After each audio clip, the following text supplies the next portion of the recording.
This is Terry Howe from the Talkback Fans Podcast, and you're listening to the BBQ Central Show with the incomparable host, Greg Rempe. Start the game! Let's go! We'll do it live. Okay. Well, do it live! I'll write it and we'll do it live! So to get that perfect barbecue, you use wood. Are you sure it's safe? Whatever.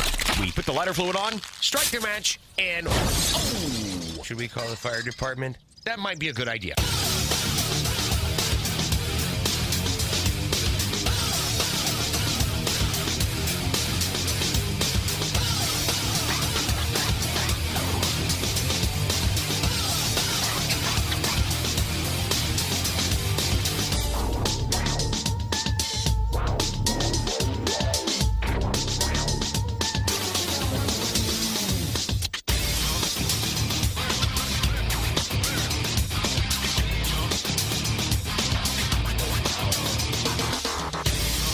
Good evening and welcome to the really big BBQ Central Show. This is the show where we talk about all things that are important in the world of barbecue and grilling. The show originating from the Rock and Roll Hall of Fame city, Bomb City, USA, Cleveland, Ohio, the barbecue capital of the North Coast. I am your program host, Greg Rempe. Happy to have you aboard here on your Tuesday evening's Live Fire Fun and Frivolity show. If you want to get in touch with the show this evening or you want to follow the show during off-show hours, here's how you do all that. You can get in touch with the show by sending an email to Greg at bbqcentralshow.com. Follow us on all the social media channels at BBQ Central Show. And be sure to subscribe to the show podcast feed on your favorite podcast platform. Anything else you want to find out about the show can be found at the main website, thebbqcentralshow.com. And here's what's happening, in case you get the newsletter. Coming up in about 12 minutes from now, it's the second Tuesday of a month, and then that lead-off segment in the first hour in the second Tuesday of a brand new month. And since we're in January, why not say it? A brand new year. The creator of AmazingRibs.com, Meathead, returns for his 478th year of joining the show during regular segments. Happy to have him aboard, as always. And then we will move to 35 past the hour, where we also have a regular guest. When in comparison to Meathead, a newcomer of sorts, but he's been here for a number of years, contributing great information to the show, Robert Moss from robertfmoss.com. And then we will move to the second hour, where we will find a brand new guest here in 2024, second one in as many weeks. Do you love sandwiches? Do you love all kinds of sandwiches, but not necessarily hot sandwiches, and sandwiches from old-timey times? Then you might be very interested to check out the 1014 segment, or 14 past the second hour segment, where we will find the sandwiches of history expert, first-timer, as I mentioned, Barry Enderwick. You can find him on Instagram at Sandwiches of History. I'm trying to remember exactly how I was introduced to him. I might have read an article online about a guy that's been eating a sandwich a day for multiple hundreds of days in a row. That's Barry. And we're going to talk to him about all of that. And during our sound check last night, he was very engaging. I think we have some potential recurring stuff with him as well. So very excited to introduce you to Barry if you don't know him already. And if you know him, you know what he's about. And we're going to talk about some sandwiches. I might introduce him to a sandwich or two that he might never have heard of or tried yet. We might get him onto that. I've never eaten it myself, but I saw it made forever as I was growing up in the mean streets of Hornell, New York, where my mother's from. So Barry Enderwick, and then closing out the show, a couple weeks ago he didn't make it because he was under the weather, but this week he is fine, and we will be welcoming in our pal and charcoal expert Joey Machado from Texas Original Charcoal Company. TexasOriginalCharcoal.com is his website if you want to check it out. In advance of the segment at 35 past the second hour, so that's how your show's laying out. Meathead and Robert Moss, your typical second Tuesday of the month, first hour. First-timer Barry Enderwick, and then Joey Machado coming up out of the bullpen to close the show this evening. Don't forget, you can follow me socially, Instagram, X, TikTok, and Snapchat, all at the handle at BBQ Central Show. And, of course, we say good evening to those of you watching the show tonight through one of our video streaming platforms. You can go to Facebook, which is facebook.com/BBQ Central Show. You can go to the Twitter or X, which is twitter.com/BBQ Central Show, or you can get the show on YouTube, which is youtube.com/@BBQ Central Show for some reason. And there is a new YouTube poll question of the week that I'm asking everybody, including all guests, which include the following. Which YouTube cooking personality do you like best? And the choices are Sam the Cooking Guy, Malcolm Reed, Guga, and Matt Pittman. Two of them happen to be monthly recurring guests on this show the first Tuesday of every month. And in the lead currently, early in the voting, 67% saying Sam the Cooking Guy, and Malcolm Reed running a fairly close second, although Sam's doubling them up at the moment, 33%. Nobody voting for Guga, nobody voting for Matt Pittman, but plenty of show to go before we see how it all runs out here during the course of the next 120 minutes or so. So let's start here this evening, and we can jump off on a number of different topics between some new announcements that have been made within the past week and some reaction to the show last week. We'll get to that stuff in a second. But I did want to recap the last show of 2023 after what happened during the show last week, where I wasn't able to get to the intro because we had some connection issues. I thought maybe that wasn't even a thing because Meathead's in the green room already. So whatever the issue with Malcolm was is resolved itself on its own. But I did want to tie it up with a bow as we crossed into the new year. So let me do that now. It's clear that one of the most, if not the most, recurring segment each month is the embedded correspondence. Many of you weighing in on the segment from December, going through the best interviews, best trends, worst trends, and of course, predictions of 2024. Many of you thought that John Solberg from Michigan brought serious heat at the end of last year. Many of you commented that you thought he sounded better with the new microphone that he has installed versus previous versions of microphones he's used in the past, and he's had a number of them here on the show. So I'm sure he'll be happy to hear that. And by the way, I agree, John had an edge to him during the embedded correspondence segment in December of 2023. An edge that was refreshing, inspiring, scary. By the way, I will agree with all the folks who said they preferred his sound in the last embedded correspondence segment versus any of the other ones in recent memory. I think the new mic is spectacular. I would like to own one of those myself, but I'm going to show some restraint, not get that. And what a way to showcase it with all those hot takes. And now that we are firmly in 2024, I want to make sure that all of you know just how much of an appreciation that I have for the embedded correspondence and the work that goes into those segments month in, month out. But more importantly than that, there's a lot of work that goes into each segment each month that's done behind the scenes during the weeks leading up to the actual segment. So we are all prepared to speak on the topics at hand. And they aren't afraid to give their real opinions, which is crucial, really, to the success of that whole segment. That's how it was conceptualized in my head. That's how it has played out over the last many years that we've been doing it now on a monthly basis. And to the show, that matters. Really, it's a integral part. It's a fabric part. So Doug, John, Rusty, thank you so much for everything you do each and every month. We're winning at this part of the whole podcast live streaming game, I can tell you that. Feedback from past shows, Jamie in Utah writing, and Greg, hear me out. You sing, I play guitar. There's no reason we shouldn't start a grunge band and call ourselves Double Dong.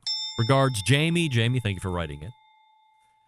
That, of course, going back to a couple weeks ago when my parents showed up unannounced, talking about the dong pic that is posted on my skylight frame upstairs that my parents sent over to me and my younger, or a much younger version of myself, my twin brother, with my dong hanging out. Jamie in Utah writing in again. Gregory, I invited myself to the chicken smash burger party. My wife and I spend our anniversaries in San Diego. We've been to Sam's Burgers multiple times. One of my favorite menu items is his chicken smash burger. I bought myself a Pit Boss griddle over the weekend and broke it in with freshly ground chicken thigh smash burgers. They are ridiculously amazing. Regards, Jamie. Jamie, thank you for writing in again. SVS Fishing writing in on Instagram. Hey, Greg. Thursday morning podcast listener only. I loved your parents on the show when they called in. It took me back to the heydays of the Howard Stern show. Thanks for a great show. And Sean in Ohio is writing in. Fun show to listen to as always. A few things. Reverse sear. I always thought it was just a term so many people like to use to show they were in the know. I never cared for the method myself. Just roast it and enjoy. Less chance of effing anything up.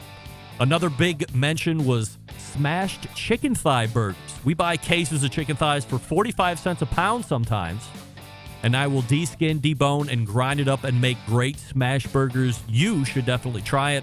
Podcast and live listener after 10 p.m. Regards, Sean. And Tim in Ohio writing in, Greg, love the new bumper music in the second hour. Is that copyright free or something else? Podcast listener only. Regards, Tim. Tim, I can tell you that is the officially unofficial band of the Barbecue Central show, 3 Years Hollow. Of course. Jose Urquiza and the gang. Before we get to Meathead, let me ask you a different question. Are you tired of settling for mediocre grilling experiences? It's time to step up your game and bring the ultimate flavor and cooker to the backyard barbecues. Pits and Spits Charcoal Grills, offering the highest quality live fire cooking experience you can get in the market today. Using either wood or charcoal, their solid fuel grills produce those classic flavors you're looking for when you have the time to fire up the grill and cook for family and friends.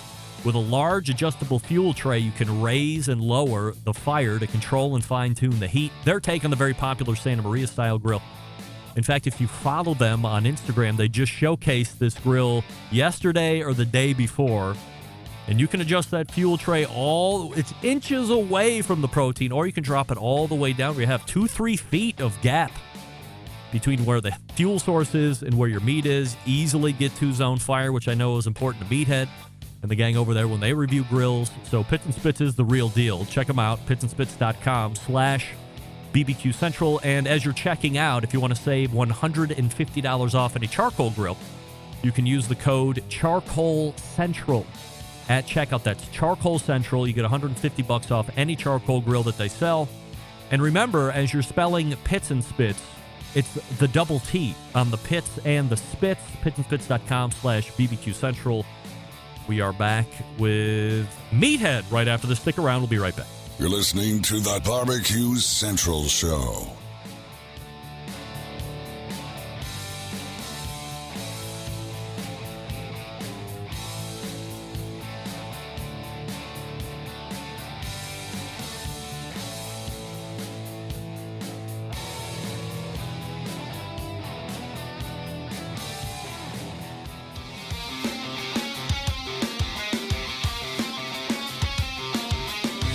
Broadcasting live from the Barbecue Central Show studios in Cleveland, Ohio.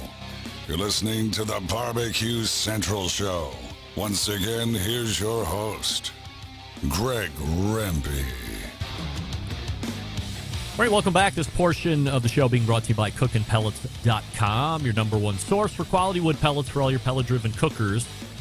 You visit cookinpellets.com to peruse what they offer, and then when you're ready to buy, you go to these websites instead, Amazon.com, Walmart.com, or Lowe's.com. Same great availability of products, great shipping rates, even better than Cookin' Pellets can provide for you. Good folks over at cookinpellets.com. Smokin' Joe's Pit Barbecue weighing in. Ladies and gentlemen, welcome to tonight's show. Let's welcome our host, a man who said he will do next week's show completely naked if the Browns beat the Texans. Greg Rempe. I never said that. I never said that, Joe, and nobody wants to see that, believe me. And I wouldn't do it if we would win, and I wouldn't do it if we lose. I never thought I would say this as a Cleveland Browns fan, but I'm just happy to be in the playoffs given the fact of what happened to us over the whole course of the season. Crying out loud. My first guest this evening has created one of the most heavily trafficked barbecue and grilling websites ever to be created in the world of barbecue and grilling websites, and perhaps websites across the globe and in its entirety. A best-selling author, a Barbecue Hall of Famer, a Barbecue Central Show guests Hall of Famer. We welcome back our pal Meathead to the show. Meathead, he's fast asleep. Hello, Meathead. Meathead, are you there? Playoffs? We're not going to go to the playoffs. No way, not us. But yet, somehow, we got in full of wrought with injury. 29% of our salary cap has been on the disabled and injured reserve list for the balance of the season. I thought after game 2, when Nick Chubb almost had his leg ripped off, we were done for. And I don't know how they did it, but week after week and injury after injury, I don't want to say we're a dark horse. I'm happy to be in the playoffs. If we can beat the Texans, I think there's a pretty good shot at that. We put a pretty good whooping on them during Christmas Eve, granted, without C.J. Stroud, but I don't think he makes that much of a difference given our defense. So I feel pretty good, but even if we don't make it, who the hell knows what next year holds, which is the mantra of the Cleveland Browns. Can you believe, Meathead, that I would tell you we could be in the midst of another quarterback controversy? How can that even happen? But here we are on the precipice of another quarterback controversy in Cleveland. Hey, you want to buy a quarterback? I think the Bears might have one for you. Oh, no. Justin Fields is a good quarterback. I think he's coming into his own. Little shake up there next year, and I think the Bears are going to be the Browns of this year, hopefully without the injuries. How you doing, Greg? And hello, Centralites. Happy New Year. Great to have you. Happy New Year. We have a YouTube poll question of the week that I'd like to get your answer to. We're asking everybody, which YouTube cooking personality do you like best? Sam the Cooking Guy, Malcolm Reed, Guga, or Matt Pittman? Almakazan Kitchen. Who? Almakazan Kitchen. Meathead, you're always so difficult. I'm giving you the options. You don't throw in your own one. I'm telling you, the best one out there. Almazan Kitchen, Almazan Kitchen. One word, Almazan Kitchen. Just go watch these guys. They're unbelievable. But of the ones I mentioned, who would you pick? I like them all. Yeah, me too. I mean, Malcolm has just done tremendous things all by himself. He's great fun to watch. I mean, he just is the epitome of Southern barbecue. Who else is on the list? Sam the Cooking Guy, Guga, and Matt Pittman rounded out. Well, Guga's fun. I don't want to take. He walks in my footsteps. He's done a lot of this fun stuff that we've done. I think he's learned from AmazingRibs.com and gone beyond. I love his tastings. I love his experiments. When it comes to steak, my gosh, the guy has done everything you possibly could do with a slab of beef. Great fun. And the videos are fun. I'm not thrilled with his tasting panel and their expertise, but the guy's got it going, and goodness, a bazillion followers. Yeah. So we're still not going to pick a favorite? I mean, pick one for crying out loud so we can move on. Almazan Kitchen. Oh, my God.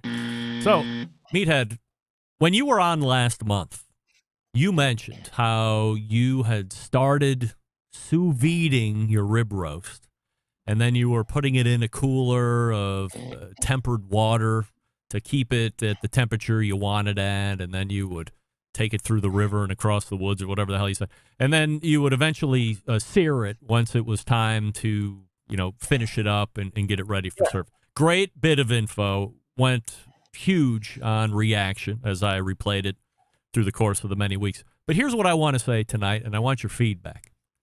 I've started a movement that says the following. Outside of using sous vide, which obviously you are doing, but outside of using sous vide to cook a rib roast, don't sear your rib roast. In fact, it's not needed. It adds little, if any, additional flavor to your slice. If you if you're a novice, searing it incorrectly will ruin the perfect color on the inside. You could easily burn the seasonings on the outside, causing some bitter flavors. So don't sear it. Don't do the sear on the reverse sear. Will you join my movement tonight? Well, I mean, I've heard you take movements. We've been to restaurants and you've gone to the washroom, and I've heard those movements, and I endorse them. Yeah, it's a good concept.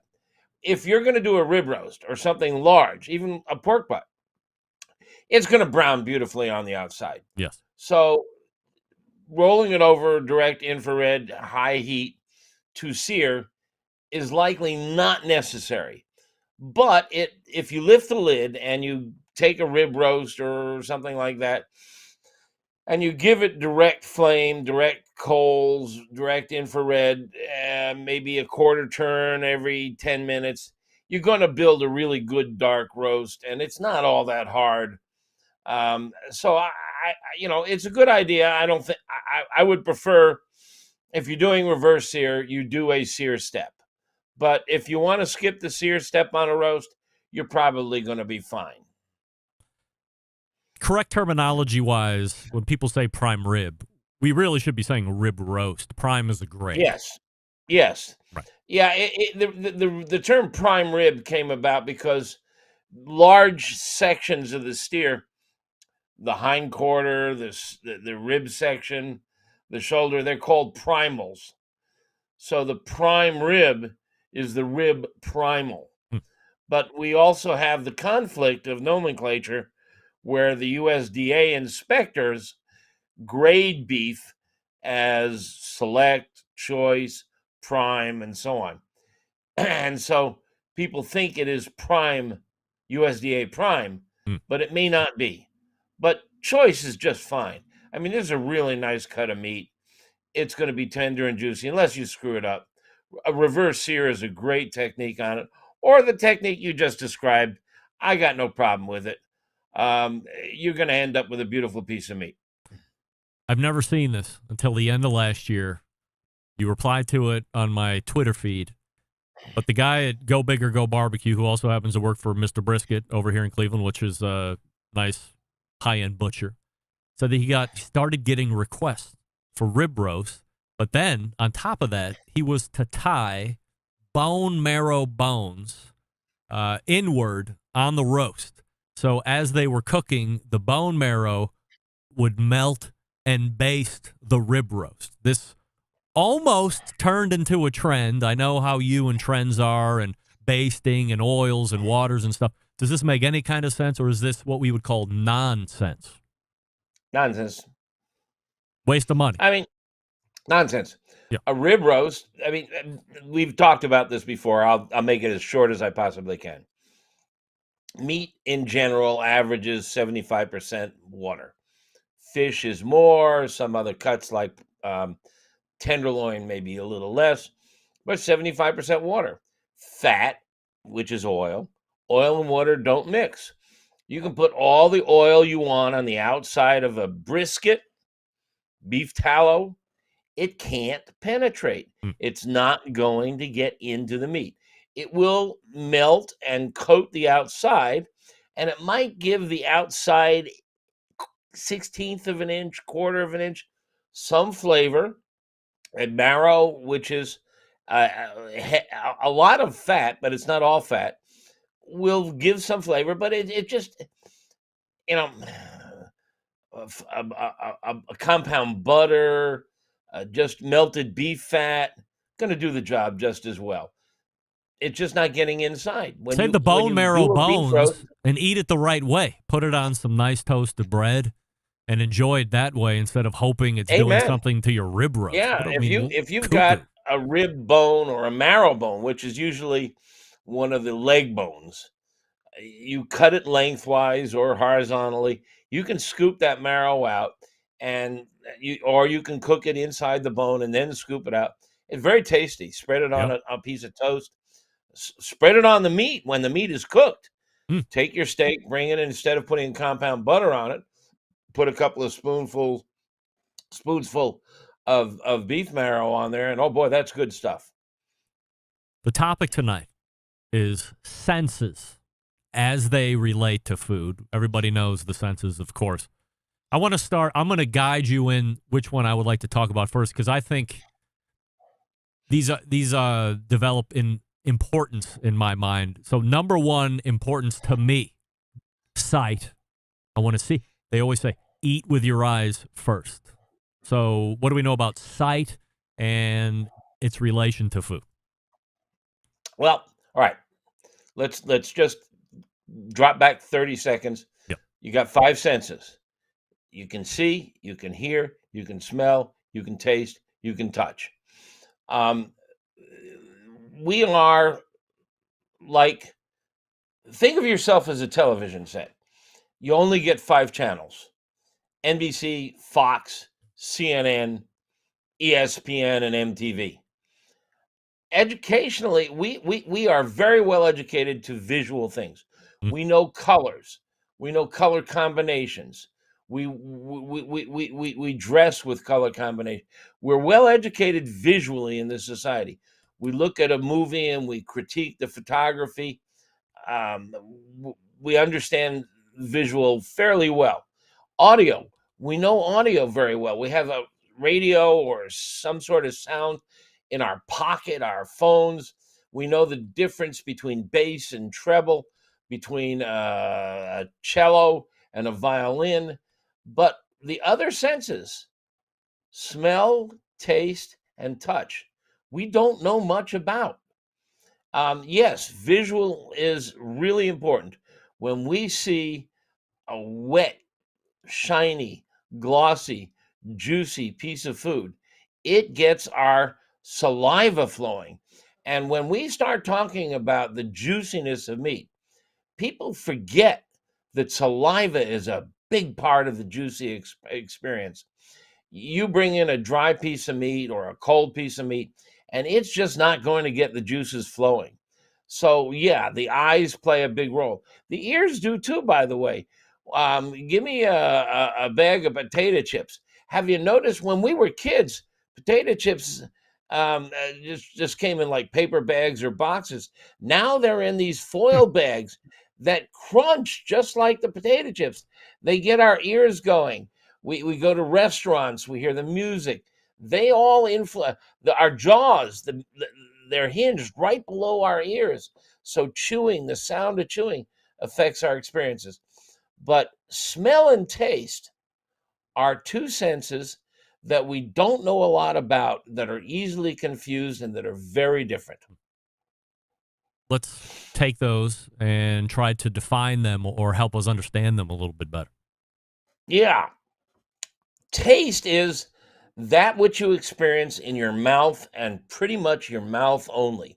You have sensors on your tongue, they're taste buds, and they can taste things like sweet and acid and salty and bitter and fat and metallic and umami, which is another word for savory or meaty like flavors.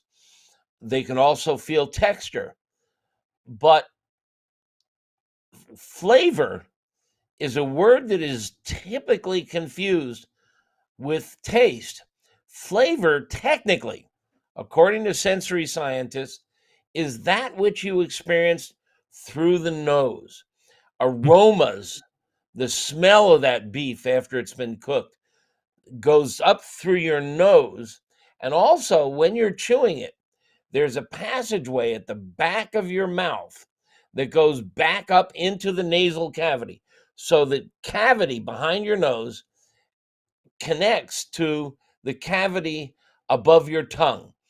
And those aromatic vapors go up through them into the olfactory cavity. And there's a little bit of the brain that touches the olfactory cavity and is exposed to air. It's the only part of the brain that is exposed to air, and it's right through the olfactory cavity. So as aromas go up, they touch this olfactory bulb, which is the exposed part of the brain. And it's pretty remarkable stuff. I mean, it's really physically closely connected to memory. And those experiences. You'll be on a fishing trip, and all of a sudden you remember a fish that you caught when you were 10 years old. The smell, you walk into a house and they're cooking lasagna, and it'll take you back to grandma's house.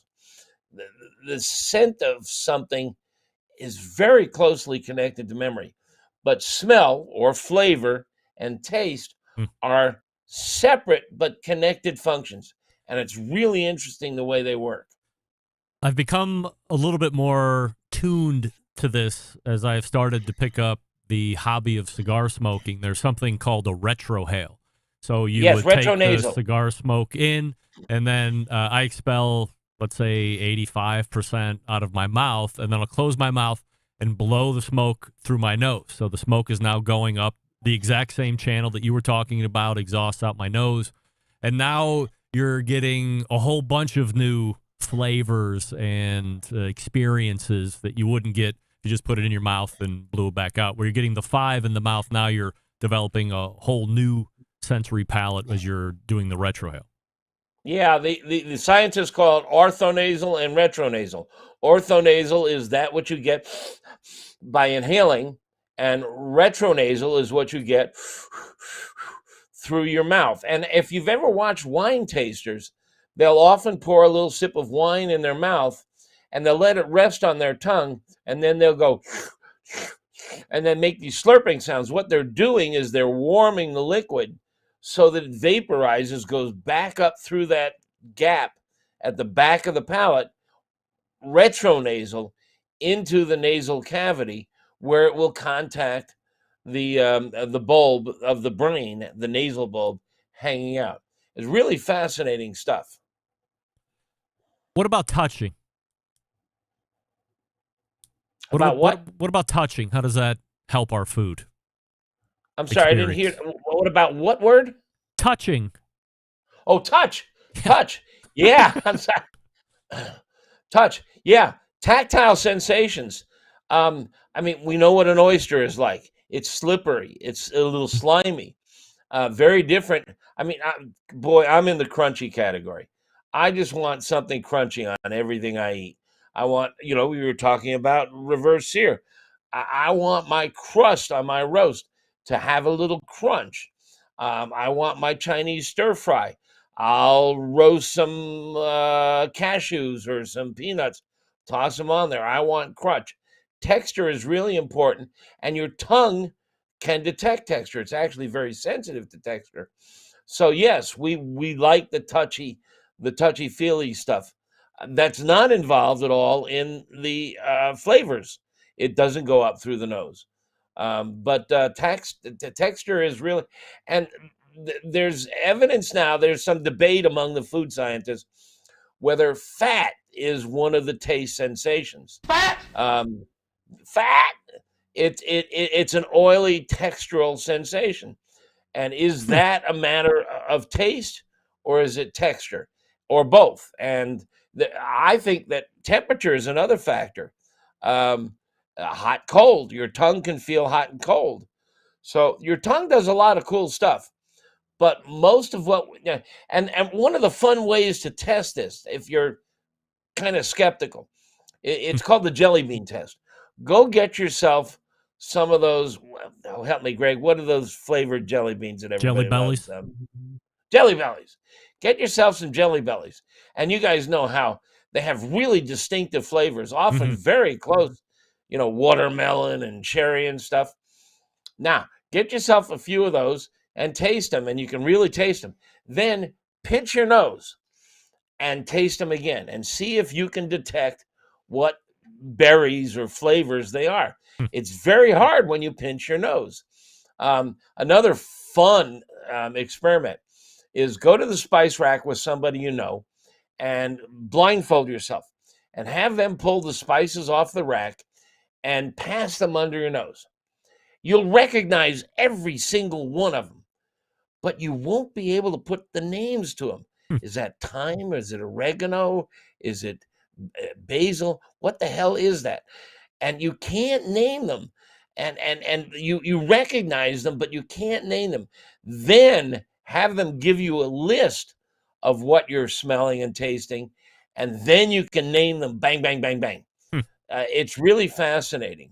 The sense of smell, we have our ability to verbalize smell and taste sensations is really crude and rudimentary. I'm looking at a woman in a red dress, and I know it's a red dress. Now, there's some question as to whether I'm perceiving red exactly the same way you are, but we both identify it as red. But when I try to describe the flavors of a barbecue sauce or a Cabernet Sauvignon, it's hard.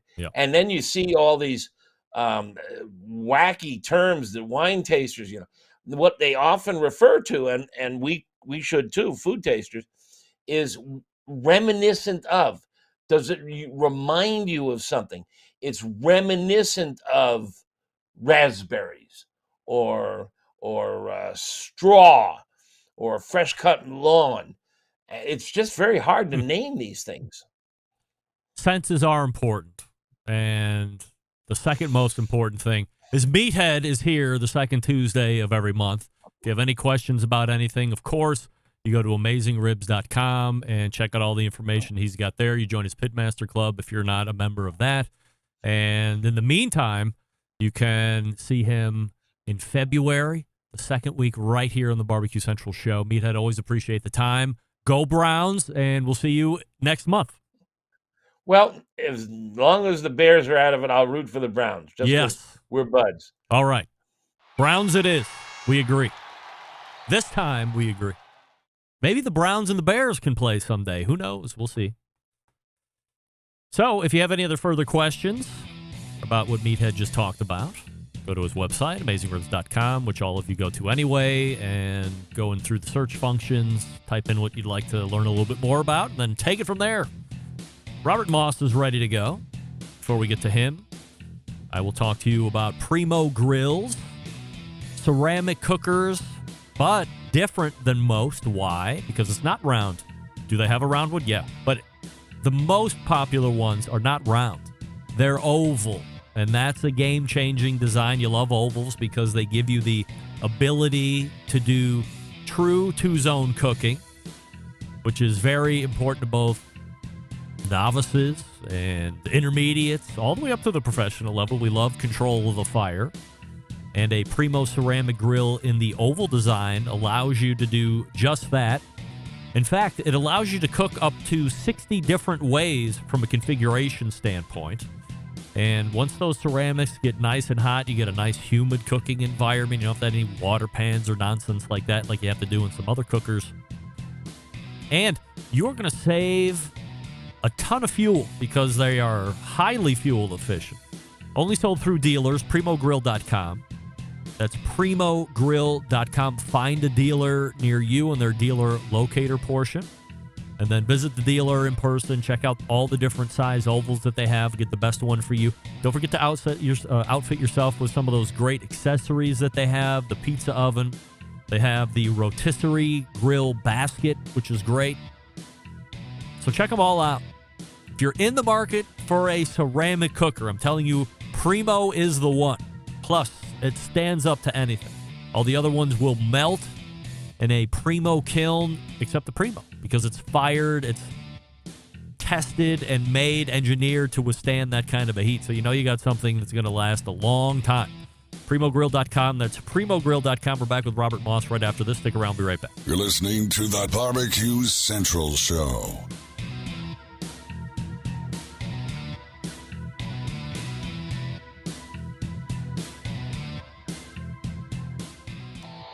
Howard Stern, Jim Rome, Dan Patrick, and Greg Rempe. The Mountain Rushmore of talk show entertainment. Now, let's get back to the Barbecue Central Show. We thank Meathead for joining us the last segment. AmazingRibs.com is the website, of course. This portion being brought to you by Fireboard 2. Monitor up to 6 different temperatures simultaneously. You can connect to Wi-Fi for cloud-based monitoring, or you can go through the Bluetooth. If you have smart speakers in your home, you're in luck because Fireboard 2 is fully integrated with most of those. Fireboard.com is the website. You can call with questions. 816-945-2232. I got my Fireboard 2 Drive last week. I have it all set up. The thing that I love most about that Fireboard is you get it out of the box. It comes mostly charged. And you hook it into your home Wi-Fi. That thing is off and running and ready to go inside of 5 minutes. 10 minutes if you're a complete dope. And I'm almost there, but I can do it in 5 minutes or less. So this thing is as easy as it gets. Hold on. All right. So fireboard.com is the place to go. My next guest is also a monthly contributor to this show, 35 past the first hour, a contributing barbecue editor to Southern Living Magazine, author, restaurant critic, our pal, Robert Moss, joining us here on the show. Happy New Year, Robert. How are you? Hey, I'm doing good. Happy New Year, Greg. We have a YouTube poll question of the week that I hope you will just give me an answer from the choices I have given you instead of a 10-minute salvo like I had with Meathead. Which YouTube cooking personality do you like best? Sam the Cooking Guy, Malcolm Reed, Guga, or Matt Pittman? It's a close call between Sam the Cooking Guy and Malcolm Reed. I think I have to land on Malcolm just because he's a little more, I think, on the barbecue and live fire cooking. Sam's a little bit broader base, so I tend to, I think, find myself watching Malcolm's stuff more often. Currently, 50% of the YouTube voting public is saying 50% for Sam the Cooking Guy, Malcolm Reed a close second, 36%, Matt Pittman at 9%, and Guga at 5%, bringing up the hind end. So we'll see how the rest of that plays through the rest of the show. I was talking to Meathead last segment, and if you want to give me a quick take on it, my attempt at getting people to stop searing their rib roasts. There's a lot of, now, the reason it was brought about was like through a whole different experience I had on Christmas, whether you heard that podcast or not, you can go back and get it, but it wasn't something, it was something that I also learned, but because something else happened. I said, well, here, I'm definitely not going to sear it because X, Y, and Z. And then I didn't, and it was great. And I realized, hey, you don't even have to sear this. Unless you're sous videing, it's a whole different thing, and it comes out all icky and wet and blah, blah, blah. But even if it's in an oven or if it's in a live fire cooking vessel, enough of a bark or crust will build over the hours of you cooking that, where searing is really no need. So I'm saying in 2024, stop searing your rib roast, and I'm looking for buy-in. What do you say?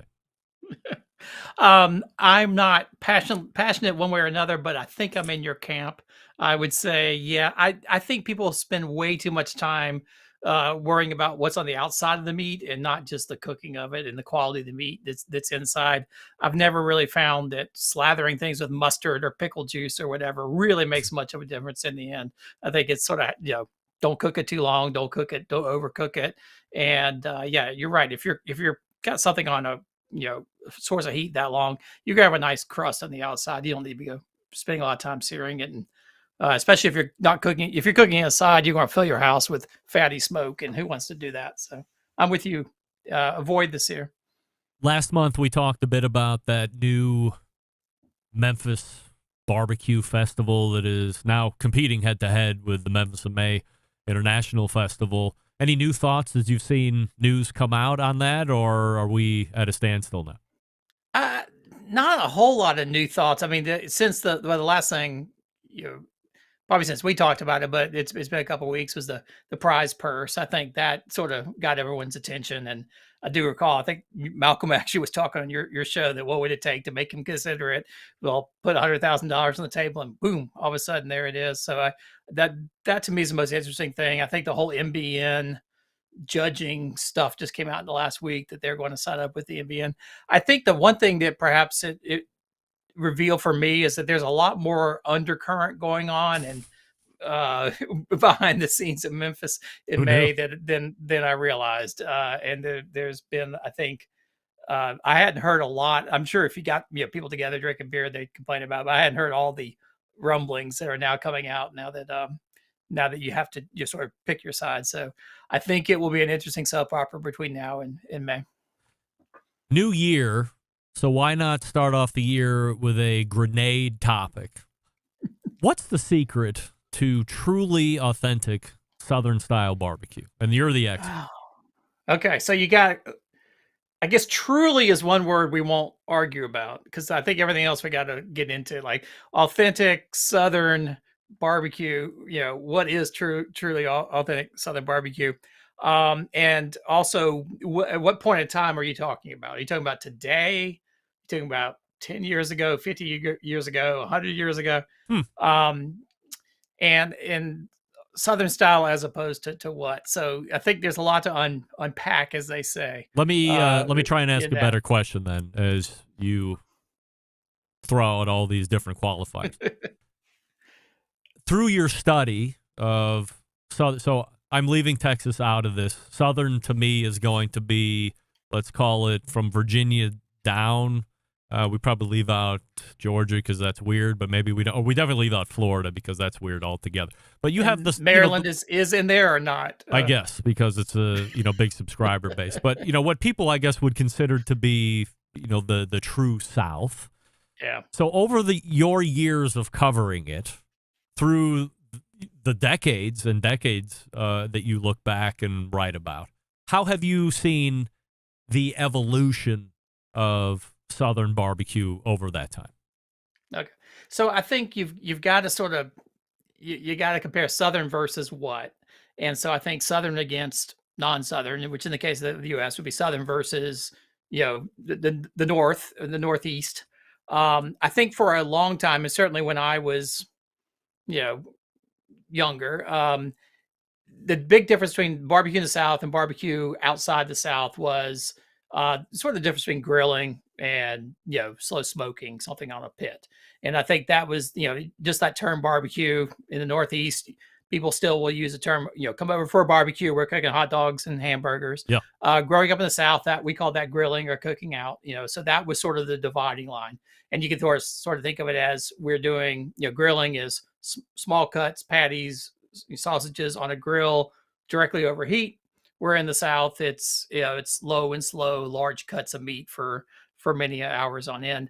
That sort of was the difference between what Southern barbecue was and Northern barbecue.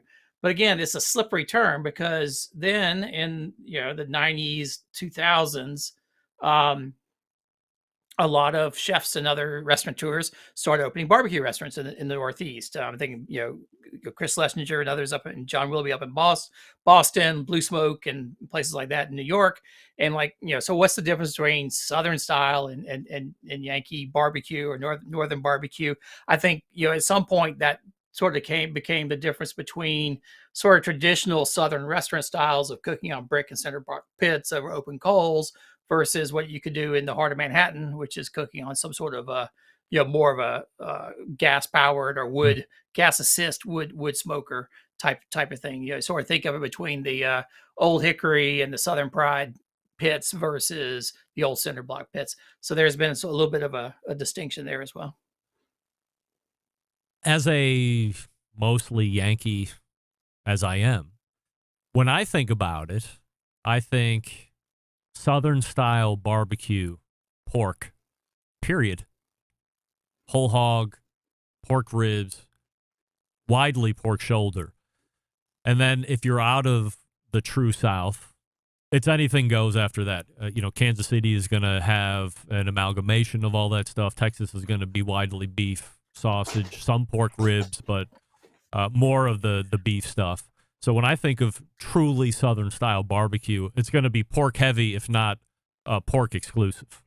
Yeah. See, but as a Southerner and one who was eating barbecue back in the late 20th century, at least, there wasn't a scene called Southern style barbecue. Barbecue was very sub-regional, if you will. I grew up in Greenville, South Carolina, at the western side of South Carolina, very much like the Piedmont, North Carolina. We were eating pork shoulder chopped with a cleaver. We never heard of pulled pork. That was something we never even heard of. It was dressed in a sort of a a vinegar sauce laced with tomato. Never heard of hash and rice. Never saw yellow barbecue sauce in my life until I went to graduate school down in Columbia, South Carolina, which is all of 100 miles from Greenville. And there's hash and rice. There's this bright yellow mustard sauce that seems so weird. And, those were two totally different styles of barbecue. And then if you go down to Georgia, you get this red sauce, you get this weird Brunswick stew thing. And then you never got ribs in the Carolinas in the late 20th century. That was, you did not go into a barbecue restaurant and find ribs. That's something you got in Memphis. Yeah, Memphis style ribs was a big, huge thing. So this is all in the South, even within the constrained definition of the South. The ribs in Alabama so different than the ribs in or the ribs that you get in Memphis.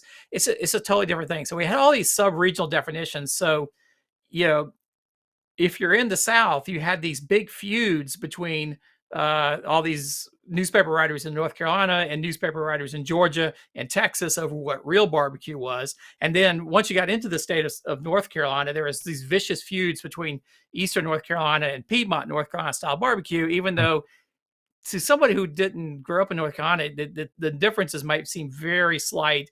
In the East, it's a vinegar sauce with hot pepper. In the West, or Piedmont, they put a little ketchup into it and make it a red sauce. Whole hog in the East, pork shoulders in the West, but pretty much, very, very similar. So I think the idea that there is such a thing as authentic Southern barbecue strikes me as a Southern as odd. I think there are very, very many variants and flavors of great regional barbecue throughout the South and throughout the U.S. So it's hard to say that there's a single thing that I would call Southern barbecue. You ever heard of Reverend Marvin's mustard sauce? Reverend Marvin's mustard sauce. No, I have not. I don't think it's available for sale anymore, but when I was running my barbecue forum well before the podcast days, there was a guy who was a member of my board called Woody Lynch, and his dad was a pastor of some sort, and I think there was a family recipe of mustard-based sauce, and he had a regular version, and then he had a spicy version. To this day, there isn't anything in a mustard-based sauce that comes remotely close to how good this stuff was. And from time to time, I talked to the guy who was on my forum, and it was his dad's recipe, and I think his grandfather's recipe originally. And he always promises he's going to bust out the kettle and make a batch of sauce for me on the stovetop and send me a bunch of different ball jars of it just to have, and it never happens. And I feel weird always reaching out and asking for more, but this was easily some of the best stuff I've ever had. Do you happen to know where geographically he was from? Charleston? Charleston. Wow, that's right where my neck of the woods. So I should know about that. I'll have to look it up. There are some interesting pockets of mustard sauce. Everybody associates mustard sauce with South Carolina, but if you go down around Columbus, Georgia, over on the Alabama-Georgia line, there's a whole area of mustard sauce there. If you go down to Jacksonville, Florida, there's quite a number of barbecue joints down there. They've been serving mustard sauce for 50 or more years. And so, and it's a little bit different than here in the South Carolina, a little bit different flavor, a little bit different stuff in it. So I'd be curious to see. So I'm going to have to track down Reverend Marvin's mustard sauce. I will also do a little legwork on my end. I'll reach out to Woody and make sure that I have him pinned in the right location there in Carolinas. Heaven forbid it's somewhere completely different than what I think it is, but at least that way and you can, put it on your radar, and maybe I can finagle some mustard sauce out of him finally. We got a couple minutes left. Wanted to ask you about a term that just got on my radar as the year was closing out. Nutrient-dense food. Now, my introduction to this was through a guy that is he's in the business of Wagyu beef. He's ranching, and he's got some really great beef. There's no doubt about it. But I've never heard the term nutrient-dense food, and then I heard it from him, and then all of a sudden I started hearing it getting sprinkled all around here as 2023 started to wrap up. So do you know the term, and what do you know about it? I do, but I think I know it primarily because you mentioned a previous show at some point, and I was like, nutrient dense. What is exactly that? So I did actually look into it just a little bit, not very deep, because I was thinking it's like, hey, this is the flavor of the month, right? This is the latest term. It actually goes back quite a bit. I was able to turn up a bunch of things. It comes out of the sort of nutritionist world. If you go back into the 1990s, early 2000s, it's in a lot of papers and academic type, people who are at universities studying, get master's or PhD in nutrition. And so it sort of came out of the nutritionist world. It really just means it's a curious term to me because it basically means the opposite of your empty calories or something like that, something junk food. It's something that has a lot of calories. It'll fill you up, but doesn't have a whole lot of other nutritional value in it, like vitamins and protein and all the other things. It's funny, humans evolved because it was hard to get calories, so we are naturally drawn to things that are fatty and full of. We don't care about nutrition. We have no trouble getting vitamins and things like that. But it sort of evolved out as sort of this catch-all term for you name it, all the things that your mom wants you to eat, leafy greens and whole grains and all that kind of stuff, because gram per gram, there's more vitamins and all the good stuff in it. I don't know that it's a very useful term to say, eat your nutrient dense foods. For me, it's just like, all right. And what I thought was curious is that you come across in the Wagyu beef that these days it tends to be people pushing the what you might call a healthier diet. In the 90s, there was a lot of people from like places like Iowa State University pushing a meat diet. You need to get lots of meat because meat is nutrient rich, gram for gram, ounce for ounce. There's more protein in it than, say an apple or something like that. It's sort of flipped around a little bit now. So I tend not to, these things come and go over time. So I tend not to put too much truck in them. The other thing that was tied to nutrient-dense food was the thought that it's not necessarily the amount of calories that you're going to be eating. It's the quality of the calorie that you're going to be eating. As we get into 2024, people are going to become a lot more keen to their diet, and they might be consuming more calories, but because they are nutrient-dense calories or better calories for you, that it's not going to make you a big fat F and you're going to get diabetes. No, you're actually going to be a muscular, better in shape if you're doing your part as well to eat these kind of foods versus the traditional bad stuff. Yeah. Well, I think if you've been around for more than a decade or so, these things come and they go, they come and they go. And the dream is that if we just pick the right foods, if we just eat the right things with this one simple trick that doctors in Mount Pleasant don't want you to know, then we'll be very happy and lose weight like crazy. It hasn't happened yet, so maybe it's nutrient dense. Maybe finally this will crack the nut, and that will make us all.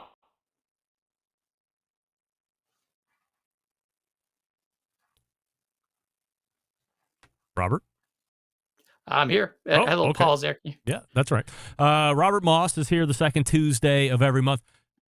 Be aware that for the rest of the year, Robert and I are in the midst of working on a project where we're going to be bringing to you topics.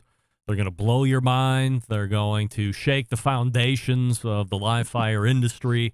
And we're gearing up to bring you some top quality content through the rest of the year. So looking forward to doing that starting in February. Always appreciate the time, Robert, and we'll see you next month. Yep, sure thing, Greg. Talk to you then. It's Robert Moss, robertfmoss.com. 50% of you are saying Sam the Cooking Guy is your favorite YouTube cooking personality, and 38% of you are saying Malcolm Reed, and the rest trail far behind. Will I be able to get back here in time to get us to the second hour? Let's see. Continuing to produce incredibly mediocre content in an exceptionally professional way. You're listening and watching the BBQ Central Show. Once again, here's your host, Greg Rempe. And we thank Robert Moss for joining us last segment. robertfmoss.com, and if you missed it, you can get it on podcast tomorrow. Meathead was before him. Also on podcast tomorrow, Wednesday, but we'll talk about that here in just a second. Refresh your libations. We are pointing to the second hour. You're listening and watching the Barbecue Central show right here on the Barbecue Central Network.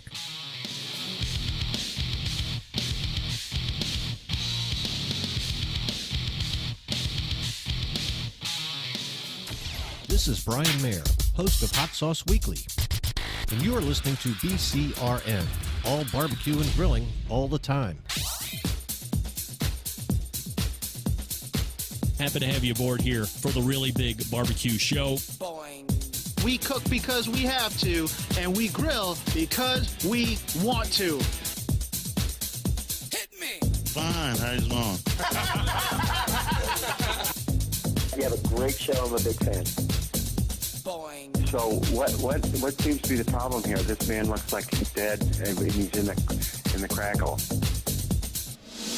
Charbono! It's all about the charbono, dude! Succulent fish. What?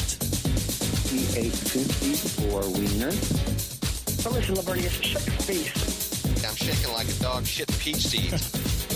We have top men working on it right now. Top men. And just like that, we are into the second hour. It's the Barbecue Central show.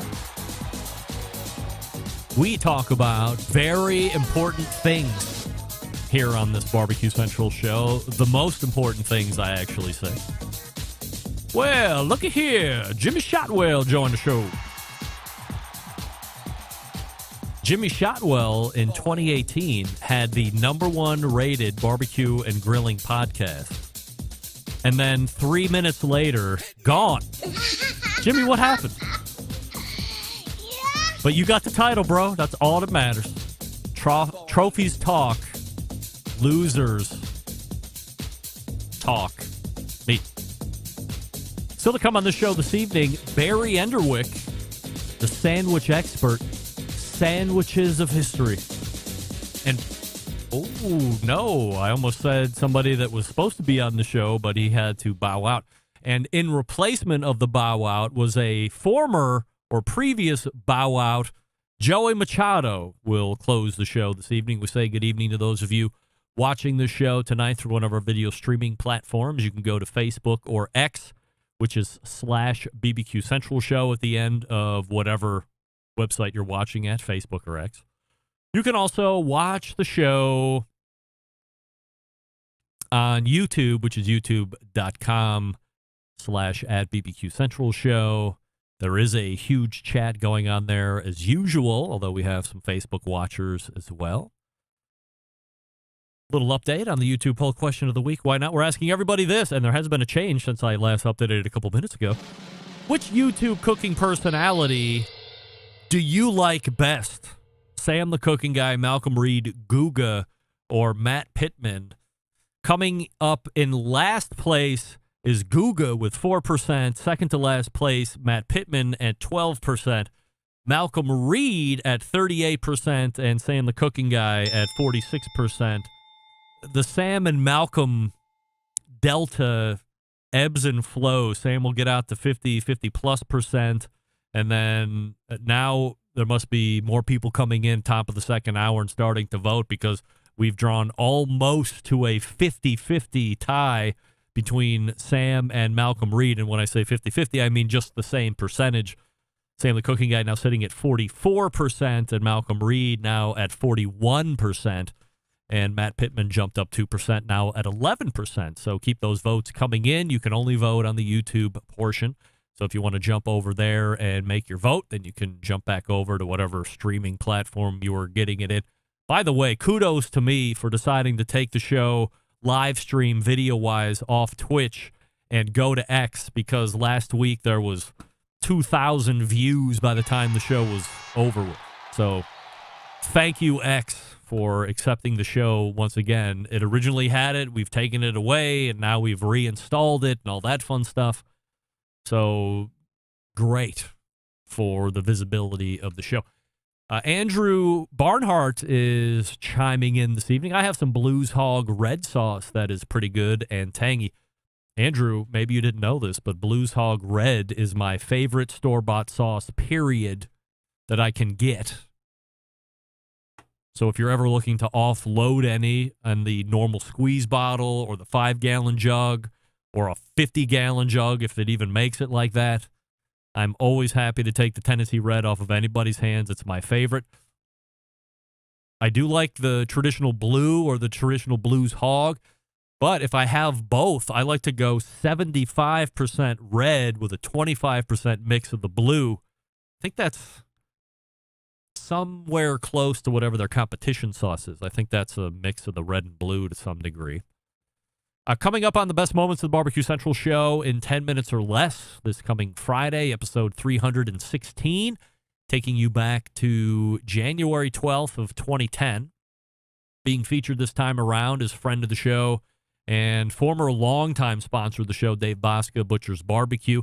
Back in 2010, we got some background on him, how he got into competition barbecue, and then we talked intelligently and extensively on barbecue injections, how he got into the business, what injections do to meat specifically, and how they work and why they're good, depending on what kind of a product you're looking to get out of it, how it helps with the yields, all that stuff. Very good info, even to this day, 14 years later. So be sure to check it out this coming Friday. You do have to be subscribed to the podcast in order to get the best of show. You can subscribe to that by going to thebbqcentralshow.com/subscribe. You will get the best of show on Friday, and you also have access to all of the replays of the live show from Tuesday, hour number 1 Wednesday, hour number 2 on Thursday. Don't forget, if you want to hear a past guest or segment again you think's been lost in the archives, you can email John and let him know what you would like to hear. John is Jon at thebbqcentralshow.com. Well, he alluded to it and almost blew up my spot here. However, it's the story that won't go away, and guess what? I'm here for it, all of it, and you know what I mean. Here comes the money. Here comes the money. Yes. It's the new barbecue festival going on in Memphis, and towards the end of last week, an event that still remains nameless as of January 9th, 2024, and I'm out madly to Mike Smith with 0 replies back. I'm out to a number of other folks to get questions answered about this thing because a lot of info still needs to be disseminated across folks that might be yet undecided on which one to do. I'm out madly to somebody named Melzy Wilson, who brokered the deal that I'm about to tell you about. No answers back, no response. However, for those of you that said, I'm not going to do a new event because Memphis in May has this judging, this, that, and the other thing, right? We don't know anything about what this new event is going to be about. Well, slow your roll, son, because as I'd mentioned, the end of last week brought a breaking news, which is the Memphis Barbecue Network will now be sanctioning that contest. So, if you have ever heard of the Memphis Barbecue Network and you're familiar with how the Memphis Barbecue Network sanctions and or judges their events, then you will know how this particular one is going to play out. There still hasn't been 100% confirmation on how the contest is going to operate, but I would imagine if you're bringing in Memphis Barbecue Network to sanction it, it's going to run or feel a lot like a traditional Memphis Barbecue Network contest is going to be. So now you have your sanctioning body in place. Now you have a $250,000 prize purse in place overall. And if you win the whole thing, you have a $50,000 grand championship prize payout. And, by the way, you probably have to win a category in order to win. You probably have to win one of the categories, and I'm assuming it's whole hog, ribs, or pork, shoulder. You probably have to win one of those 3 in order to get into the finals, in order to have a shot at the overall. So you win it, you get 50. And then you probably get some ancillary cash, too, if you win a segment in order to get into the finals. So it's shaping up to be a pretty big payday, no doubt about it. What can't I tell you about? Who's behind it? Nobody's coming on the show from there to talk about why they're doing it. Nobody's there to answer the questions that they probably know I'm going to ask, like, how long has this been in the works? Was there some hand work together with getting Memphis and May truly out of Tom Lee Park? What did the invoice talk about? Or how did the invoice that you sent them affect and or solidify them moving out? And is there a chance that the new event is going to be in for $1 million in damage after Tom Lee Park is left to recover after this coming May? A lot of things still to talk about, and I continue to chase them down. But it's the story that keeps on giving, even in the second week of the new year after it gave all last year, for crying out loud. So thank you very much for continuing to generate new info.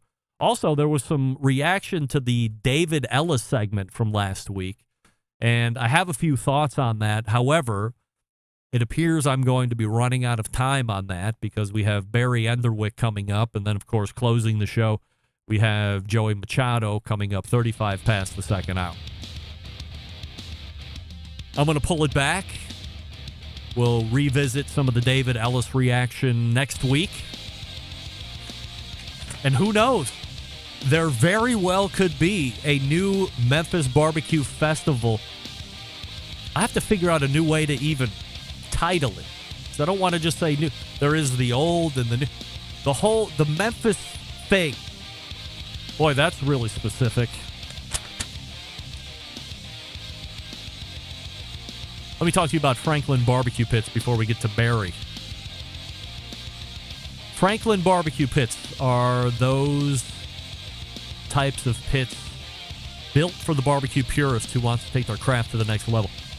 If you have a deep interest in getting into offset cookers and you want to buy some of the best ones out there, Franklin is one you want to consider. Deeply thought out, refined version of the old propane style cooker that Aaron uses at the Franklin Barbecue Restaurant. Stylistically, it reflects the kind of bare bones industrial handmade aesthetic that he loves, as in the patina and the way it allows you to see the welds and the craftsmanship. The schematics of a Texas-style offset barbecue pit, relatively simple, even if the things that are happening inside reflect complicated dynamics of physics and chemistry.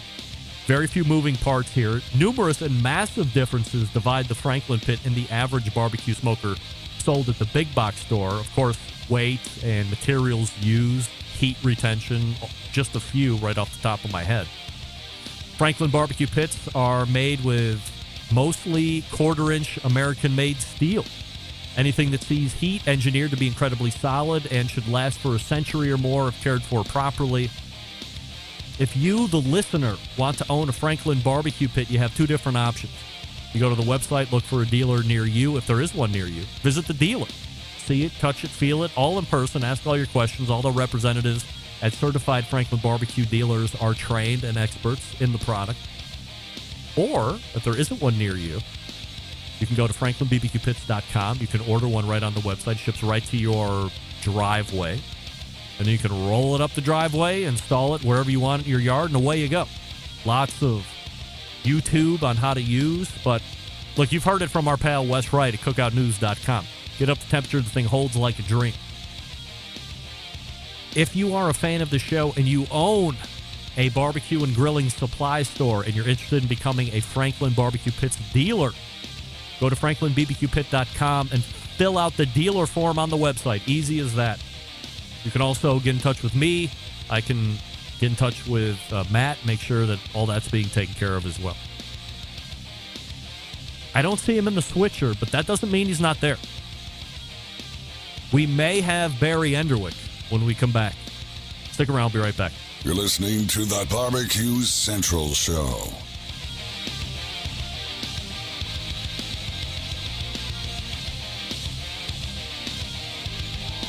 Howard Stern, Jim Rome, Dan Patrick, and Greg Rempe. The Mountain Rushmore of talk show entertainment.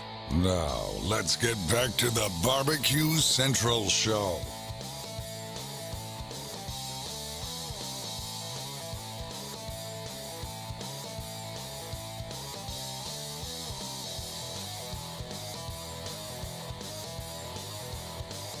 All right, welcome back to this portion of the show being brought to you by Pit Barrel Cooker, the most unbelievable outdoor cooking device on the planet.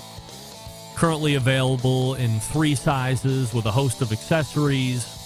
Doesn't matter if you're a beginner or professional, definitely a cooker you want to add to the arsenal. You visit pitbarrelcooker.com and tell them the Barbecue Central Show sent you, and you will be one happy camper, especially if you're getting into the barrel cooker scene. Well, I got good news and I got bad news. The good news is, even due to the substantial and tree-tipping over wins that we have had here in the Rock and Roll Hall of Fame city, Bomb City, USA, Cleveland, Ohio, the internet is still running here in Cleveland. It was touch and go for a long time earlier this afternoon. Lots of in and outs. Luckily, that hasn't happened.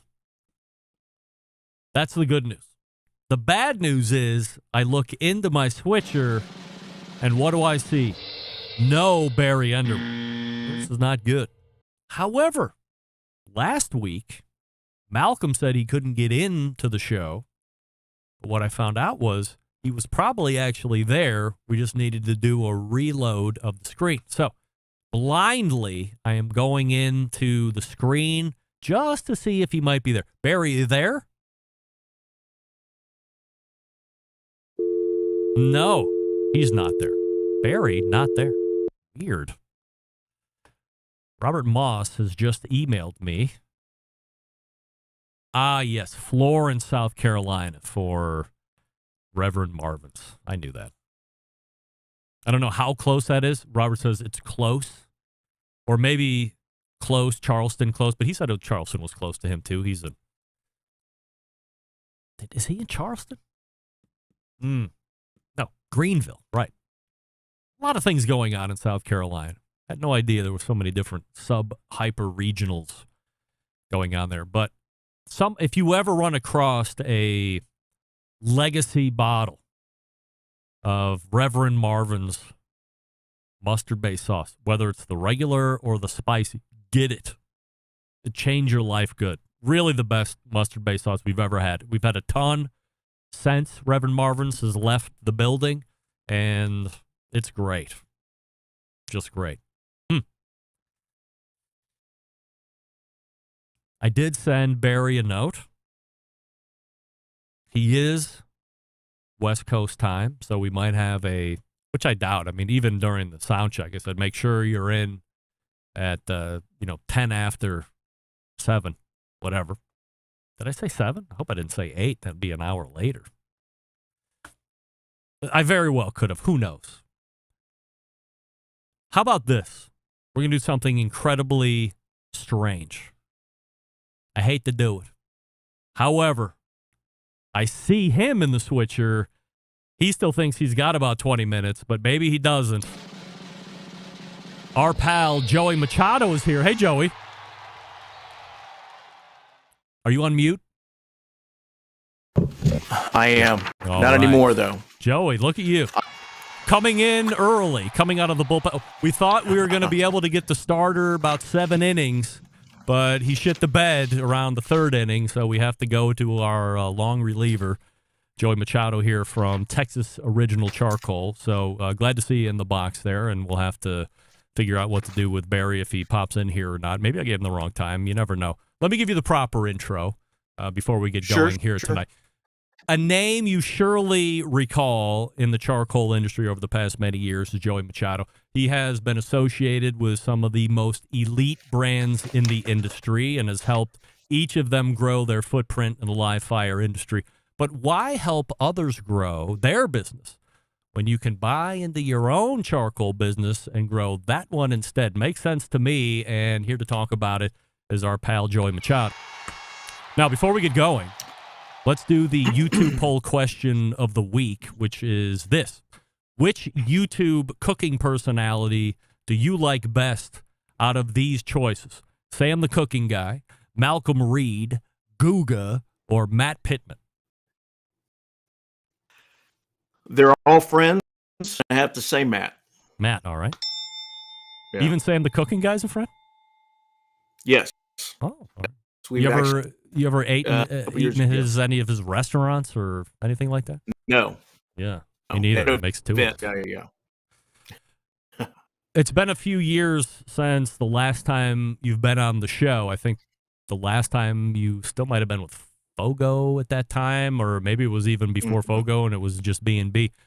I did see you in Louisville last year where we both froze our asses off. You were outside the whole run of the show there. I jumped inside a little bit just to get some heat on me, get some interviews, but then back outside to hang out with some of the Fireboard folks. How did Texas Original Charcoal, the opportunity, present itself to you? So first off, I'm going to apologize. I'm probably not on the best internet. I'm in between houses right now. We're in the process of building a house right now, so I'm on some pretty antiquated equipment right now. Anyways, basically years ago was with B&B. I had an opportunity to a friend of mine, Anthony Sierra, out of Houston, Texas. We had a pit company that was called Texas Original Pits, and at that time we tried to put together something to where he wanted to produce a pit, and at the time we were doing private label at the time, but he wanted to do a project, so he had something to go with this pit, and it just never fruition. So we years after, we've always been friends. He's always helped me out with events and that type of stuff.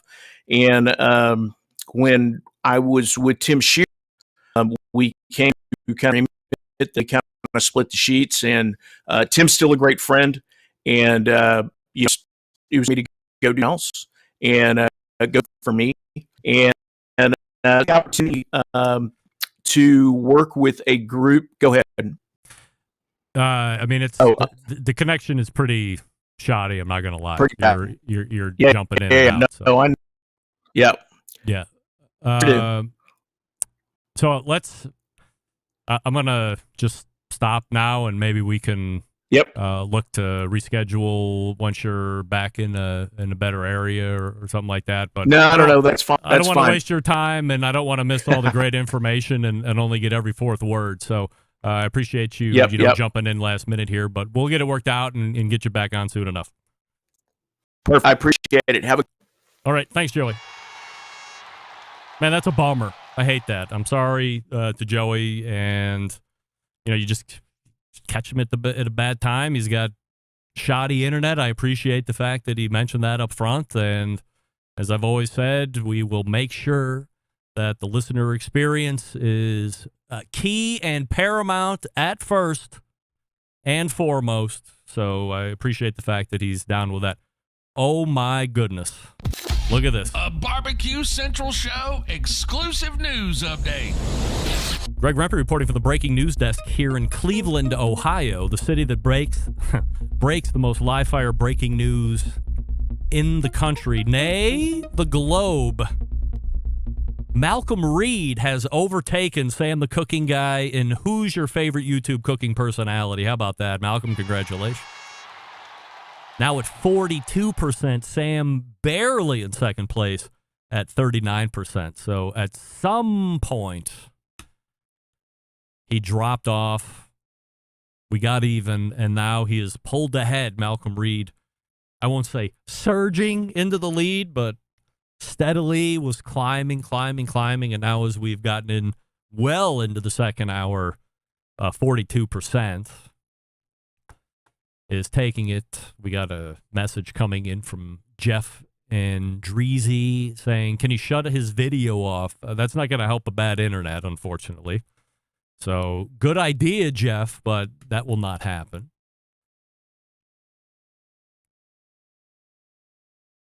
Smoking Joe's Pit Barbecue, he sounded like Max Headroom. Absolutely. And I know we missed a lot of information just in the 2 minutes that he was talking about how originally it was a pit company. By the way, just being a fan of aesthetically pleasing pits, and I've never cooked on them, but I've seen them in person when I was in Louisville freezing, as I had mentioned. Texas Original Charcoal does have a pit side, as he mentioned, and wow, I mean, those are some really nice pits as well, very aesthetically pleasing. Not sure how they perform. I have no reason to believe that they don't perform great like a lot of these other pits, but They looked great when they were on display. And he had one of those things that we were talking about. Was it in November? The cage thing. He's got pineapples and hanging meat. It was like a cage he put around his Santa Maria style cooker. So that was weird. And worse than that, it was cold and in the wind. So I'm not even sure how well all that stuff cooked. But credit to Joey being out there at the end of March in Louisville, Kentucky, when it was 32 degrees. Through the whole weekend, it was craziness. So we thank Joey Machado for giving us the old college try, and didn't work out, but we'll work to have him back on. Still no Barry, so now I really worry that I might have gave him the wrong time. Nevertheless, this allows us, or frees us up, to talk a little bit about the David Ellis reaction from his segment a couple weeks ago. You know, I had a few thoughts after re-listening to David Ellis's segment from 2 weeks ago. I'm convinced that no one from the KCBS has reached out to David about using him as a resource to build a scoring program that's more reliable than what's currently out there. His answer of hell no, when I asked him if he had heard from anyone, told me a few things. He's certainly disappointed that nobody has reached out to him. He might be offended, probably offended, but he's not saying that nobody's contacted him. That's number one. Number two, I think it shows what many folks thought, that there might be a lot of talk about what's going on and revisions being made and fail-safes being put in place and policies and procedures being written down, but perhaps not a lot of substance behind it. By the way, in this instance, where I would say that you don't necessarily correlate silence with inaction. I wouldn't say that generally speaking. However, if I was running KCBS, I would be talking about everything I was doing to improve, repair, replace the scoring system so everyone knows about it and they know what's happening. In this instance, not saying anything obviously isn't inspiring confidence in the teams. If you need proof of that, go back to the interview I did with David when I said, will you question the results of every barbecue contest that you compete in as Machete Boys Barbecue? And he said yes. So you would want to try and inspire confidence and buy back any goodwill and confidence that you've lost over the American Royal and then subsequently the Atlanta Barbecue Store, although not necessarily directly related to each other or not necessarily the same thing, but it ended up being a results thing that Atlanta wanted to avoid happening that happened at the American Royal. So in this instance, and I've gotten an email from Rod Gray saying that they plan to have a scoring fix in place by March, but he's telling me this. There aren't large PR announcements talking about all of the different steps that they're taking. And again, normally, I would tell you that just because you're not hearing anything doesn't mean they're not doing anything. But in this instance, especially for public relations and optics, I would announce everything that we're doing to make sure that this isn't happening again.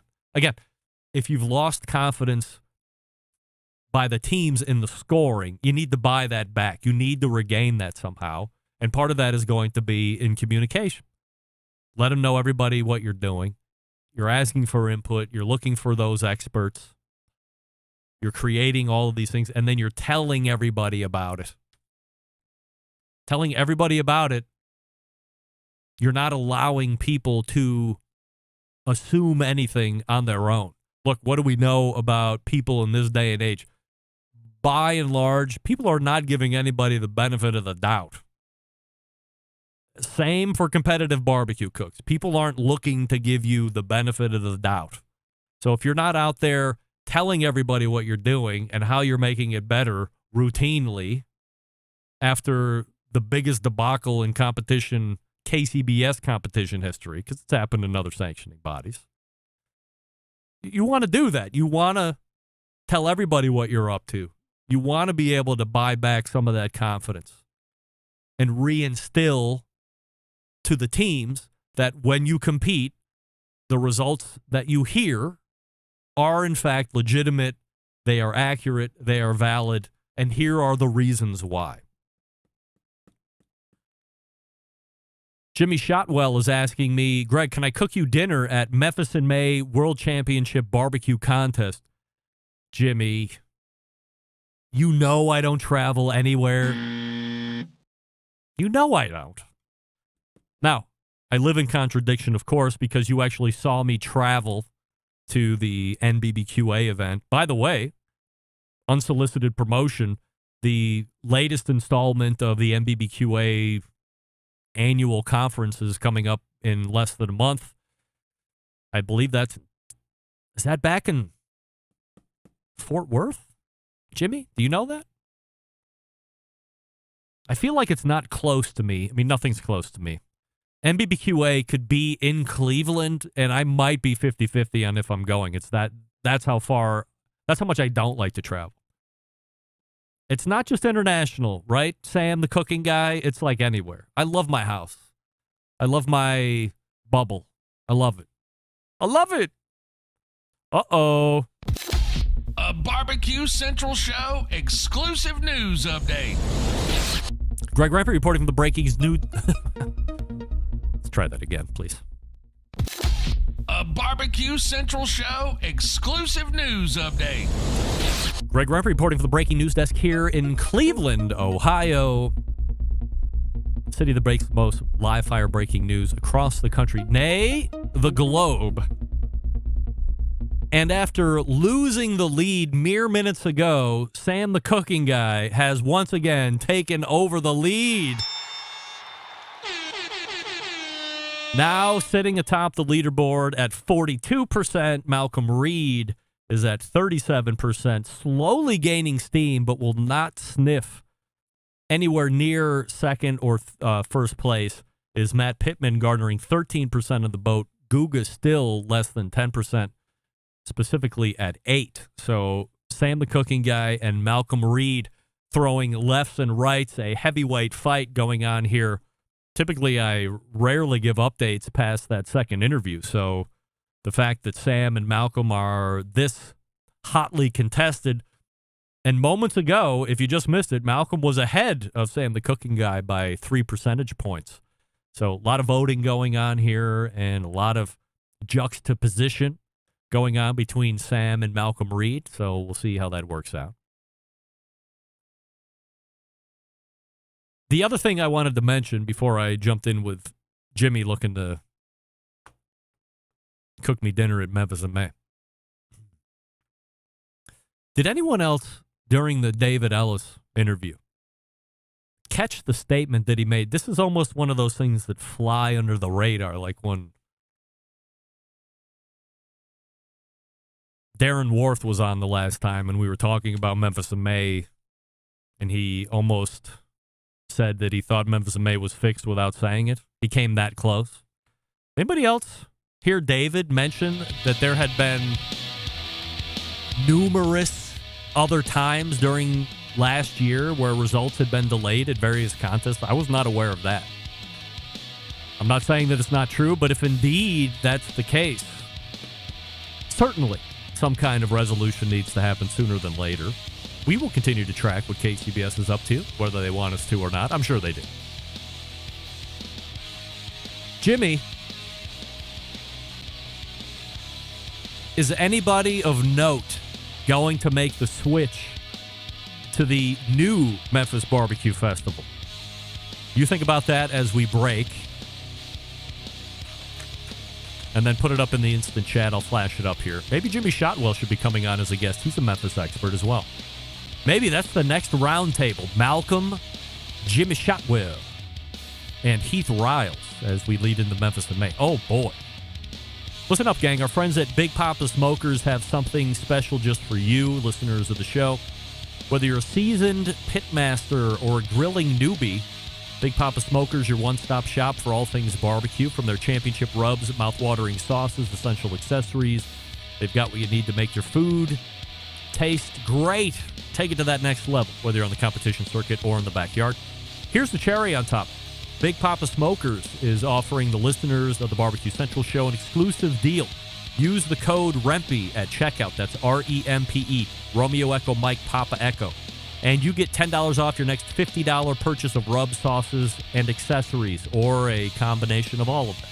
Imagine the possibilities. Evaluate your ribs with Big Papa's Sweet Money. You can add Big Papa's Desert Gold to your chicken or vegetables, or better yet, pick up Double Secret, add it to your steak. Head on over to BigPapaSmokers.com and start shopping and saving today. Don't forget to use the promo code REMPE at checkout. That's REMPE. You get $10 off your next order of $50 or more. You can also check out Big Papa's full line of recipes at cookingwithBigPapa.com, and, of course, follow them on social media. Still no Barry. I was so jazzed to introduce you to Barry. You could tell in the intro of the show. Anybody else see the cat that jumped up when Meathead was talking? Did we hide that well enough? I hope so. We'll give it a few. We'll probably wrap the show and then move on to the 16th of January. Stick around. We'll be right back. You're listening to the Barbecue Central Show.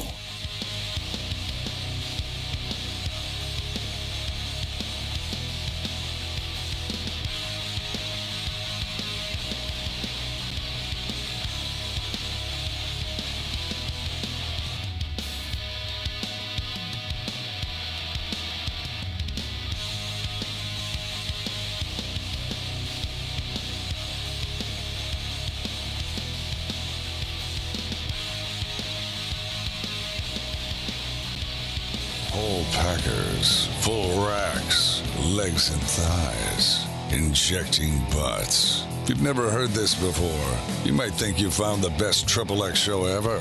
Let's get back to the most homoerotic host out there today, Greg Rempe.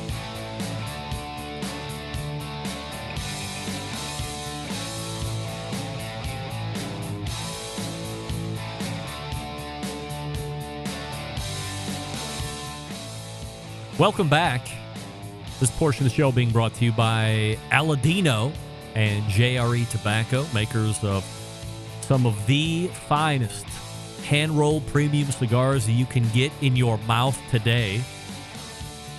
Corojo Reserva, my favorite. Quickly running second, Sumatra. You can buy all of those over at the number 2guyscigars.com. They also have a Habano wrapper, which I love. The Aldino Classic, jretobacco.com. Find a retailer near you, and we should be getting the January box of cigars, so stay updated, and we might have some samples ready to go. Brandon writing in on the show. Found this on Twitter, but apparently I can't message you there. Thought you'd appreciate it. By the way, really enjoying your show, going on a couple years, still listening to every episode. Thanks for what you do, Brandon. Brandon, thank you for listening. What did he send me? I've been crazy ads in my life. Nothing. Huh. Is this an ad? I'm going to have to check that out after the show, Brandon. But appreciate you writing in. Brandon wrote me back October 6th, 2022, when I was listening to the Crooked River podcast. I don't know if you listened to that or not. But the first Crooked River dealt with a fellow by the name of Jim Trafficant, who was a sheriff originally down here in Youngstown, Ohio, got involved with the mob and eventually became a congressperson, and then was arrested and eventually died under mysterious circumstances. Very weird. On the farm, tractor tipped over on him, crushed him. Who knew? But I highly recommend Crooked City. A lot of those podcasts are great. In fact, if Barry Enderwick would have been here, there was a question that would have led into a Crooked City podcast, which I just got done listening to, which is about I don't know if anybody's into quarter horses or not. I know quarter horses. Love watching them sprint out. Wait, let's just try this. You there, Barry? No. You never know. I just like to give people the opportunity. So quarter horses, like thoroughbreds, but only run a quarter of a mile, and it's straight out of the gate, boom, straight shot to the finish line. Very exciting. It's like watching the 100-yard dash, but with horses. There was a lady who was into quarter horses like nobody's business. She wasn't into the sprinters, though. She was into the show horses. I forget what the hell they call. There's a fancy name for that. And she ends up bilking the town that she worked for, Dixon, Illinois, who, by the way, in case you didn't know, Dixon, Illinois, home of Ronald Reagan, probably their most famous resident. And then you transition many years later to their most infamous resident, Rita Crundwell, who worked for the city as the comptroller, and over a, 20-year period, embezzled $53.7 million from the city to fund her quarter horse empire. She was really great at the quarter horse empire thing. She was even better at stealing millions and millions of dollars. Can you imagine the balls on this lady? Sitting there in every meeting, going over all the budgets, hearing where all the deficits were. Well, we don't have money to fill the potholes on the streets this year. Rita, what's the balance? It doesn't look good, Tim. We're probably going to have to lay off some cops and cut back on EMT, and definitely can't fill potholes. We're not plowing during the winter. Seems like all the money just evaporates. I don't even know what's going on. Yeah, it's evaporating into your account. This lady, year after year, knew that she was putting the city in the worst financial positions possible, and she was taking the money. And all these people, what's going on with all the money? I don't know. I look at all the numbers right here. There's just no money. It's bizarre. You should go listen to it. Dressage. Yeah, but I don't. I knew dressage, but I don't think that's. It could be. I'd have to go back and listen to it again. My mom is telling me it's dressage. I know dressage. I know the whole thing. So. Oh. Well. Speak of the devil. Look who's just called back in. It's my parents.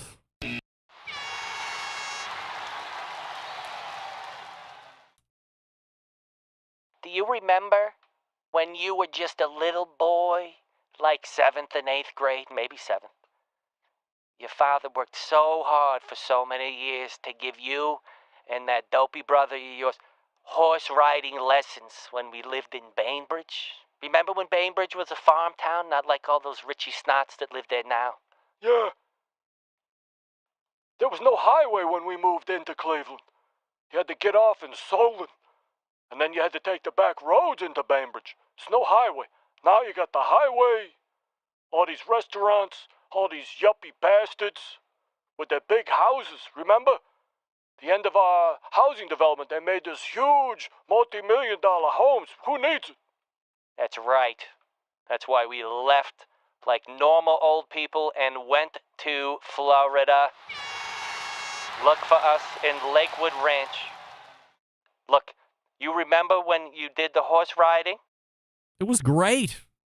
Western style, a little bit, but it was mostly English style, and we had to learn how to post. That's right. I remember taking VHS video of you. You posted really good. That one time you fell off, too bad for you, but you gutted it out. Yeah, you only cried for like an hour. Such a pussy. Grow up a little bit, why don't you? Look, we have to go, okay, honey? Thank you for coming up.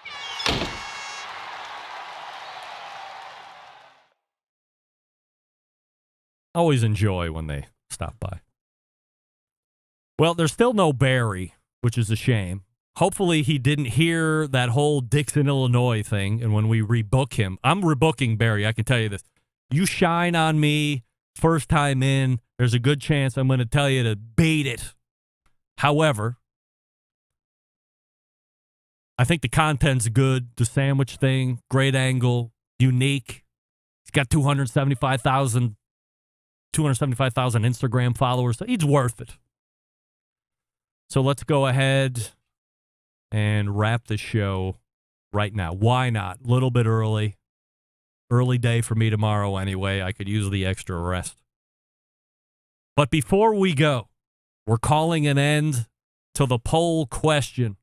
Where are we sitting? What do you think, ladies and gentlemen?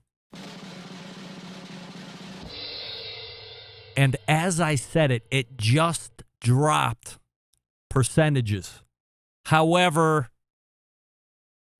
44% of you are saying that Sam the Cooking Guy is your favorite YouTube cooking personality, and Malcolm Reed is 37%. Matt Pittman remains at 12%. He actually dropped a percentage point, and Guga is at 7%. Never even sniffed 10%. How about that?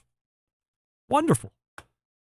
All right, all the way back in the first hour, it was Meathead. We talked about senses. He kind of agreed on my let's not sear this kind of stuff. But not all the way buy-in. Like Sam bought in last week, Malcolm bought in last week. Robert Moss did buy in this week. So we have 3 of the 4 right off the rip.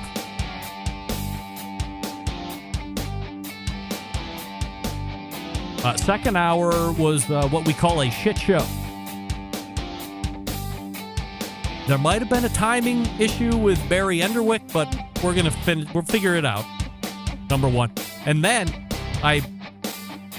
Joey Machado unknowingly got thrown into being on the air, but he ends up having shoddy internet connection at best.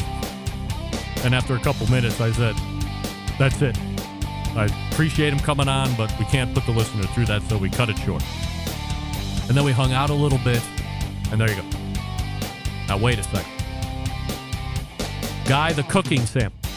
No, not the Howard Stern bit. Ponderous, man, ponderous. It's my homage, Guy, to the great Howard Stern. And in a bit that I think is the best bit ever when he does this thing. That's my imitation of Howard doing an imitation of his mother. But kind of look, it's all my words. I'm not stealing his words. It's just the sounds. It just sounds like it. Anyway, it was Meathead. Then it was Robert Moss. Second hour shit show. We tried Barry Enderwick. We tried Joey Machado. We'll line both of them back up. The good news is this. Next week's show promises to be, as the kids say, a banger. How do I always leave you? September 11th, 2001. I will never forget. Until next Tuesday at 9 p.m. Eastern, this is your program host and proud U.S. American, Greg Rempe. Good night now.